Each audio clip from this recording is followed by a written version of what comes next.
সত্যি পেয়েছে বলে কি কথা? সেদিন লোকনাথ রোজগার মতন দুধের বড়ি মিশিয়ে আর মনিককে খবর দিতে গিয়েছে। মজুমদার সেই সময় শুটিং দেখছে, তখন দুধের গ্লাস আর বড়ির বোতল খাবার ঘরে পড়েছে।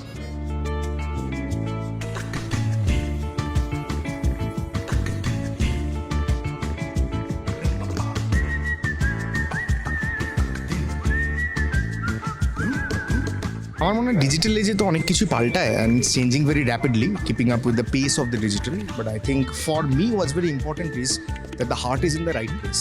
মানে এখনও যখন কলকাতা আন্তর্জাতিক বইমেলায় আসি তখন এত এবং বইমেলা নিয়ে অনেক রকম মিমস তৈরি হয়েছে, অনেক রকম হাসি মজা তৈরি হয়েছে। খেতে আসে, প্রেম করতে আসে, আড্ডা দিতে আসে। একটা বইয়ের টান না থাকলে আমার মনে হয় না যে এত সংখ্যক মানুষ সপ্তাহেও আসবেন, মানে উইকডেজেও আসবেন। বইমেলার সঙ্গে না আমার অনেক নস্টালজিয়া জড়িয়ে রয়েছে। মানে ছোটোবেলায় মা বাবার হাত ধরে আসতাম।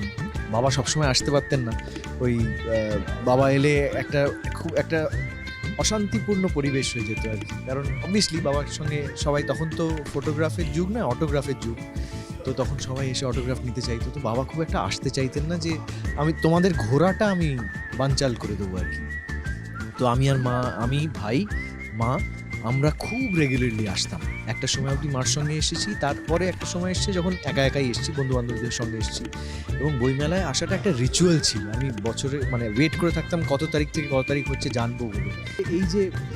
এই যে রিচুয়ালটা, এই যে অ্যাটমসফিয়ারটা, একটা জায়গায় এতগুলো স্টলে এতগুলো বই পাওয়া যাচ্ছে, এত রকমের, যে কোনো বই তোমার প্রয়োজন তুমি এখানে পাবে।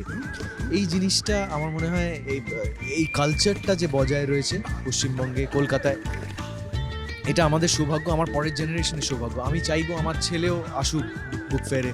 ও আর একটু এখন বড়ই ছোট, কিন্তু আর একটু বড় হলে আমি চাইবো বুক ফেয়ারে আসুক।